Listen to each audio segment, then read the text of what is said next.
শাসক দল তো সম্পূর্ণ ভয় পেয়েছে, কেননা এদের সঙ্গে তো এরা তো জনবিচ্ছিন্ন হয়ে গেছে। জনগণ তো এদের সঙ্গে নেই। জনগণ সঙ্গে থাকলে এরা এত যে বলছে যে এই আমরা এত করেছি, উন্নয়ন করেছি, এত কিছু করেছি, তাহলে জনগণ স্বতঃস্ফূর্তভাবে এদের ভোট দেবে। তাহলে এদের মার্শালম্যান নির্ভর হয়ে যেতে হচ্ছে কেন? সারা আমি বিপুল পাচ্ছি, যেখানে যাচ্ছি মানুষের উচ্ছ্বাস, বাঁধ ভাঙা উচ্ছ্বাস আমাদের প্রতি। নওশাদ সিদ্দিকী যে একটা নতুন রাজনৈতিক ঘরানা তৈরি করেছেন, যে গণতন্ত্রের পুনঃপ্রতিষ্ঠা এবং হিংসামুক্ত রাজনীতি, আদর্শ সমাজ প্রতিষ্ঠা, মানুষের হকের পাওনা, বিশেষ করে যারা অনগ্রসর শ্রেণীর মানুষ তাদের হকের পাওনা পাইয়ে দেওয়ার যে প্রতিজ্ঞা নিয়ে নওশাদ সিদ্দিকী ময়দানে নেমেছেন, তাতে করে আপামর জনসাধারণের মন আইএসএফের প্রতি আকৃষ্ট এবং তারা আইএসএফকে ভোট দেওয়ার জন্য তারা মুখিয়ে আছে এবং তারা প্রস্তুত, যার জন্য এরা ভয় পেয়েছে এবং আইএসএফকে বিশেষভাবে ভয়। আপনারা জানেন এই তো বাসন্তীর পাশে ক্যানিং পশ্চিম, এখানে 274টা সিট ছিল গত পঞ্চায়েত ভোটে। পঞ্চায়েত সমিতি এবং জেলা পরিষদ করে 274টা সিট ছিল। সেখানে একটিও বিরোধী দল, কোনো বিরোধী দল একটিও নমিনেশন দিতে পারেনি। বিডিও অফিসের মধ্যে গুন্ডা মোতায়েন ছিল। আমি নিজে যখন প্রথম দিন গিয়ে বিডিও অফিসে ঢুকেছি, আমাকে বিডিও অফিসের ভেতর থেকে টেনে হিঁচড়ে নিয়ে নৃশংসভাবে মারধর করা হয়েছিল। এই তো গণতন্ত্র, এই তো পশ্চিমবঙ্গ। হ্যাঁ, এটা খুবই দুর্ভাগ্যের। আমাদের একটু টেকনিক্যাল ডিফেক্ট থাকার জন্যে আমি জাস্ট চেয়েছিলাম যে আমি যাব, আমার বৃদ্ধা মা আছেন, তাকে প্রণাম করে আশীর্বাদ নেব এবং আমাদের একটা জঙ্গলপত্তনে মন্দির, সেখানে একটু পুজো দেব। আর এতে পাড়ার লোকজনের তো একটা উচ্ছ্বাস আছে, তারা 2-4 জন আসবে, কথা বলবে, তাদের সঙ্গে একটু শুভেচ্ছা বিনিময় করব, এটুকুই আমার ইচ্ছে ছিল। কিন্তু আইসি জানি না, তিনি হয়তো কোনো আভাস পেয়েছেন এবং আমরাও জানলাম আমাদের কর্মীদের মারফত যে ওখানে তৃণমূলীরা তারা প্রচুর লোক নতুন হাটে জড়ো করেছে এবং তারা একটা অ্যাটাকিং মুডে রয়েছে। হয়তো এরকম কোনো ইনফরমেশান আইসির কাছে থাকতে পারে, যার জন্যে আইসি রিস্ক না নিয়ে তিনি বললেন যে আজকের আপনি ওখানে যাবেন না, আপনি এখান থেকেই ফিরে যান, অন্য দিন আপনি ডিউ পারমিশন নিয়ে আপনি যাবেন, আপনার সমস্ত প্রোটেকশনের ব্যবস্থা আমরা করব। কিন্তু আজকের যদি কোনো কিছু ঘটে, ল অ্যান্ড অর্ডার যদি কোনো ডিস্টার্ব হয়, আমি কোনো দায়িত্ব নিতে পারবো না বা আপনার কোনো প্রোটেকশান দিতে আমি পারবো না, যেহেতু আপনার পারমিশনের ক্ষেত্রে একটা টেকনিক্যাল ডিফেক্ট থেকে গেছে। তা আমরা আইএসএফ করি যারা, তারা দেশের আইন এবং সংবিধানকে আমরা যথোচিত সম্মান দিই এবং আমরা চাই দেশের আইন এবং সংবিধান যথাযথভাবে প্রযোজ্য হোক এবং প্রতিষ্ঠিত হোক। যার জন্যে আমি আইসির পরামর্শকে আমি অনার করে আমি এই সোনাখালী থেকে, এই বাসন্তী থেকে, থানার থেকে আমি সোনারপুরে ফিরে যাচ্ছি আজকের মতো। এই যে একজন মা, আপনি অনেকদিন পরে হয়তো বাড়িতে ফিরছেন, রান্না বান্না করে রেখে দিয়েছেন, প্রশাসন তো মানুষের মানে নিরাপত্তা দায়িত্ব তাদের, যে একজন মায়ের ছেলে মায়ের সঙ্গে দেখা করতে যেতে পারবে না, এ কেমন ধরনের প্রশাসন? এনারা কাদের দ্বারা পরিচালিত চলে? পশ্চিমবঙ্গের প্রশাসন বলে কিছু আছে বলে আমার মনে হয় না।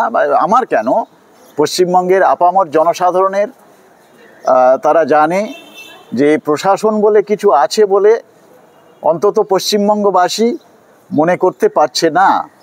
আজকের যে বাংলায় রাজনীতির সৃষ্টি হয়েছিল, যে বাংলার নবজাগরণের পীঠস্থান, ভারতবর্ষের প্রথম নবজাগরণ হয়েছিল, শিক্ষা সংস্কৃতিতে যে বাংলা সারা বিশ্বে একটা সুনাম কুড়িয়েছিল, আজকের সেই বাংলার সব কিছু ধ্বংস করেছে এই তৃণমূলী সরকার এবং যার জন্যে মানুষ এদের ক্ষমা করতে কোনোদিন করবে না।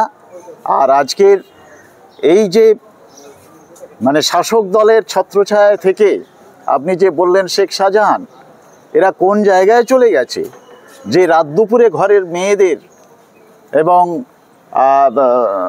ঘরের গৃহবধূদের, তারা বাছাই করা গৃহবধূ এবং সুন্দরী মেয়েদের তারা রাত দুপুরে ডেকে পাঠায় পার্টি অফিসে পিঠে করার জন্য এবং সেখানে তারা রাত কাটাতে বাধ্য করে। এটা যে কোন জায়গায় চলে গেছে, মানব সভ্যতা বলে এখানে কিছু আছে বলে আমাদের তো মনে হয় না, আমরা মনে করতে পারি না। আমি শিক্ষক হিসাবে আমি অত্যন্ত লজ্জিত বোধ করছি যে এটাই আমরা এককালে গর্ব করতাম যে পশ্চিমবঙ্গ নিয়ে এবং যে ভারতবর্ষ নিয়ে বিশ্বের বৃহত্তম গণতান্ত্রিক রাষ্ট্র নিয়ে আমরা যে গর্ব করতাম, আজকে সেটাকে কোন জায়গায় নিয়ে গেছে এ আমাদের ধারণার বাইরে। একেবারে কোন সেই প্রাচীন প্রস্তর যুগেও এরকম, আমি ইতিহাসের শিক্ষক, আমি সারা জীবন ইতিহাস পড়েছি, প্রাচীন প্রস্তর যুগেও এই রকম ধরনের যে মানুষ করতে সাহস পেত বলে আমি অন্তত জানি না। এ একেবারে সর্বকালের রেকর্ড ছাড়িয়ে গেছে। শাসক দল কি ভয় পেয়েছে যে আপনারা প্রতিদ্বন্দ্বিতা করছেন এবারে? শাসক দল তো সম্পূর্ণ ভয় পেয়েছে, কেননা এদের সঙ্গে তো এরা তো জনবিচ্ছিন্ন হয়ে গেছে। জনগণ তো এদের সঙ্গে নেই। জনগণ সঙ্গে থাকলে এরা এত যে বলছে যে এই আমরা এত করেছি, উন্নয়ন করেছি, এত কিছু করেছি, তাহলে জনগণ স্বতঃস্ফূর্তভাবে এদের ভোট দেবে। তাহলে এদের মার্শালম্যান নির্ভর হয়ে যেতে হচ্ছে কেন? আর আপনারা জানেন, এই তো বাসন্তীর পাশে ক্যানিং পশ্চিম, এখানে 274টা সিট ছিল গত পঞ্চায়েত ভোটে। পঞ্চায়েত সমিতি এবং জেলা পরিষদ করে 274টা সিট ছিল। সেখানে একটিও বিরোধী দল, কোনো বিরোধী দল একটিও নমিনেশন দিতে পারেনি। বিডিও অফিসের মধ্যে গুন্ডা মোতায়েন ছিল। আমি নিজে যখন প্রথম দিন গিয়ে বিডিও অফিসে ঢুকেছি, আমাকে বিডিও অফিসের ভেতর থেকে টেনে হিঁচড়ে নিয়ে নৃশংসভাবে মারধর করা হয়েছিল। এই তো গণতন্ত্র, এই তো পশ্চিমবঙ্গ। এই যে প্রচার আপনি শুরু করেছেন, কেমন সাড়া পাচ্ছেন? সাড়া আমি বিপুল পাচ্ছি। যেখানে যাচ্ছি মানুষের উচ্ছ্বাস, বাঁধ ভাঙা উচ্ছ্বাস আমাদের প্রতি।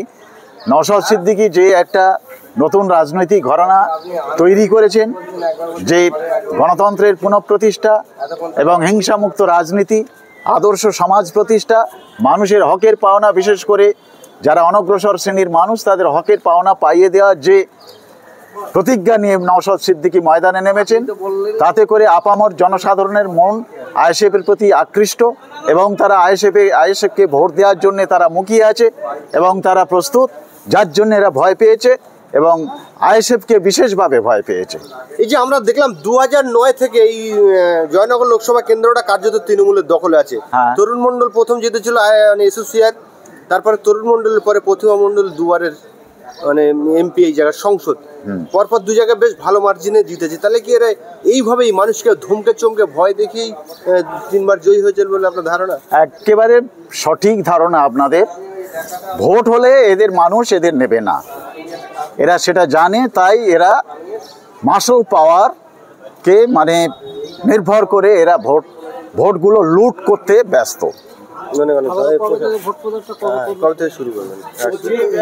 ভোট প্রচার আমার শুরু হয়ে গেছে এবং এই প্রোগ্রামটা আমরা অচিরেই করব।